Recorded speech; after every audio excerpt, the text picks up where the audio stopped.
Тэнгэрийн эрхэс буюу нар, сар, од гаригууд бидний амьдралд хэрхэн нөлөөлдгийг одооч тэр цаг тутамд, өдөр сар, жил тутамд цаглбарт маань байр суурь яаж эзэлсэнийг өмнөх бичлэгдэр бид ярьсан. Хүн төрлөختөн тэнгэр рүү хараагаад хилээсэн тэр цагаас хойш бусад амьтдын төрлөөс онцгойрон ялгарч эхэлсэн. Зөвхөн хоол тижэл, орогнох газар, амьд үлдэх арга чархаа бодохын сацуугаар тэр дээр яг юу байдаг тухай сонирхолтой бодсон тэр мөч магадгүй манай төрлийн хамгийн чухал дэвшил байсан байх. Үнэхээр биднээс өөр тэнгэрийн тухай эргцүүлдэг амьтны төрөл дэлхий дээр байхгүй. Тэгвэл тэнгэрийн тухай асуултуудыг өөрсдөө бид гаргаж ирээд өөрсдөө тэрэндээ хариулж явсаар өнөөдөр бид хаана ирсэн бэ? Тэр дээр юу байдаг тухай бид юу мэдэх вэ? Бусад оддоос өөр зүгт хөдөлдөг тэнүүлж оддыг бид үнэндээ гариг байсан гэдгийг нь сая л мэдсэн. Хамгийн хүчирхэг тэнгэрийн эрхэс гэж боддог байсан нарч гэсэн үнэндээ бусад од шиг жирийн нэг жижигхэн од юм байна гэдгийг бас дараахан нь ойлгосон. Нэх удалгүй нөгөө гаригууд маань нарыгаа тойрон иргэдэг гэдгийг олж мэдснээр бид үнэндээ хязгааргүй мэт уудам минь орчлонд тоогүй мэт олон оддын дундаас нар химэх одыг тойрон эргэлдэх тоотой хідэн гаригуудын нэгэн дээр нь аж төрдөг гэдгийг ойлгож нарны аймаг гэгдэх нэгэн одны системд харьяалагддгаа мэдэж авсан юм. Тэгвэл нарны аймгийн талаар та хэр мэдэх вэ? Манай нар хэдийгээр жирийн нэг од байж болох ч манай нарны аймаг харин жирийн нэг одны систем биш юм. Учир нь ихэнх оддын систем хосоороо эсвэл олноороо оршин байдаг. Гэтэл манай нар ганцаархнаа аймаг бүрдүүлсэн байгаа нь ер нь бол ховор тохиолдол юм. Таамаг ёсоор бол манай нар дөнгөж төрж байх үедээ ихэр дүүгээ залгижсан байх магадлал маш өндөр. Хэдий харамсалтай мэт сонсогдогч амьдрал тохиромжтой нөхцөлийг бүрдүүлэх асуудал дээр бол ганц одтой байсан нь бидний хувьд илүү ивэлтэй юм. Тийм болохоор баярлах хэрэгтэй. Хэрвээ одод байгаагүй бол амьдралын талаар ярих нь ямар ч утгагүй юм.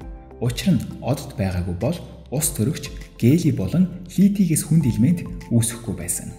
Таны цуснд байх төмөр, ясанд чинь байх кальц, яг одоо энэ бичлэгийг үзэж байгаа дэлгэцийг бүрдүүлэх цахиур гэх мэт элементүүд яг одоо дээрээс чинь төөнөж байгаа нар гэдэг одноос өмнөх өөр нэг аврах одны үлдэгдэл юм.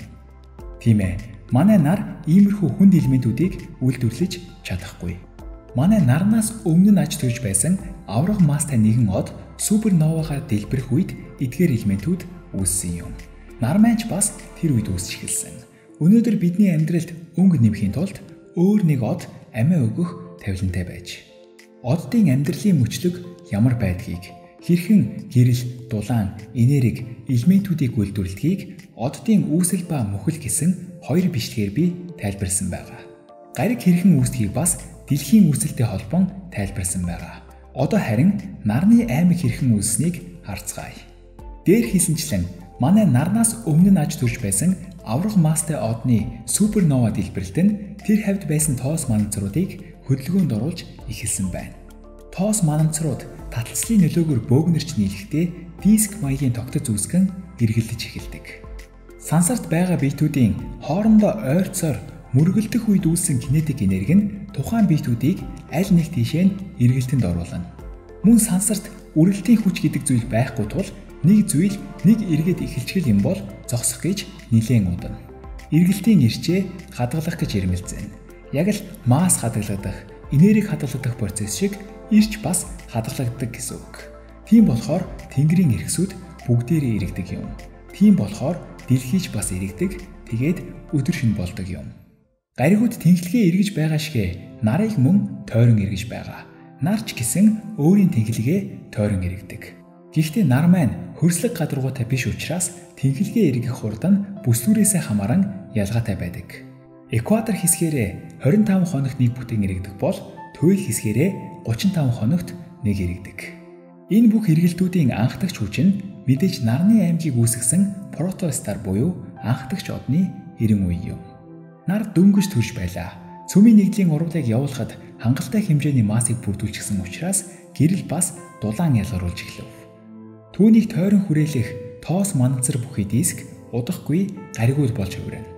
Энэ диск анх хаашаага эргэж эхэлсэн тэр зүгт гаригуудын тойрог зам зурагддаг. Хэрвээ дэлхийн хойд бөмбөрцгөөс харвал нарны тэнхлэг нь өөрөө Мөн нарны аймаг дахь бүх гариг солируудын тойрог зам нь бүгдээрээ цагийн зүүнний эсрэг буюу нар буруу зүгт байдаг. Тэнхилгээ эргэх зүгэнч бас ижил зүгт байдаг. Тийм болохоор нар зүүнээс мандаж баруунд жаргадаг юм. Гэхдээ сугар болон тэнгэрийн ваны байдал арай өөр. Үүнийг дараа дэлгэрэнгүй ярив. Ер нь бол анхдагч диск хаашаа эргэж эхэлснээс хамааран тэр дискнээс үүссэн гаригуудын тойрог зам болон тэнхилгээ эргэх зүг нь шийдэгдсэн гэсэн үг. Гаригууд үүсч эхлэхээс өмнөхөн буюу нар цөмийн нэгдлийн оруулыг явуулж эхэлсний дөнгөж дараахан нарны шуурга үүсч эхэлсэн ба шуурганы нөлөөгөөр хөнгөн элементүүд системийн зах руу түрэгдэж эхэлсэн. Таталцлын нөлөөгөөр хүнд элементүүд нартай ойртож, харин нарнаас ялгарах шуурганы нөлөөгөөр хөнгөн элементүүд нарнаас холдсон гэсэн үг. Мөн нарнаас ялгарах дулаан нь тост бүхий дискийг халааж эхлэх бөгөөд ойрхон байрлах хийн төлөвт байсан бодисууд ууршиж эхлэнэ. Ийхүү нартай ойрхон гаригууд ихэвчлэн хатуу бодисуудаас үүссэн бөгөөд хөрслөг гадаргуутай мөн бага маастай байхад нарнаас зайтай тоосон диск нь харин авраг хийн гаригуудыг үүсгэсэн байдаг. Ихэнх гаригийн системийн үүсэл ер нь ижилхэн. Ингээд бид нарны аймгийн үүсэл болоод гаригуудын үүслийн талаар тодорхой хэмжээний мэдлэгтэй боллоо. Гэхдээ энэ бол дөнгөж эхлэл. Нуурын эргээс халбгаар хутгахтай ижил. Та нэгэд амтыг нь авчих бол өөрөө тусдаа шанагаар магадгүй тогоогоор нь хутхан авах бүрэн боломжтой гэдгийг бас санаарай. Ахад ярих зүйл зөндөө байна. Жишээ нь дэлхийн банк яагаад гаригийн тооноос халсан юм бэ? Солирын бүслүүр яаж үүссэн юм бэ? Яагаад зөвхөн дэлхий дээр ийм их хэмжээний ус байгаа юм бэ? Сугар болон тэнгэрийн ван яагаад буруу зүгт эргэдэг юм бэ? Сугар илүү ойрхон байхад яагаад бид ангараг руу тэмүүлнэ вэ? Яагаад бас гэж юу вэ? Эхлээд нарны аймаг дахь гаригуудаа танин мэдцгээе. Дараа нь харин огторгын гүн рүү аялцгаая. Нарны аймгийг илүү сайн танин мэдэхэд бидэнд тусалсан. Тэгээд дараа нь огторгын гүн рүү замаа хөөсөн Voyager хүлгүүдийн тухай дараагийн бичлэг дээр ярьцгаая.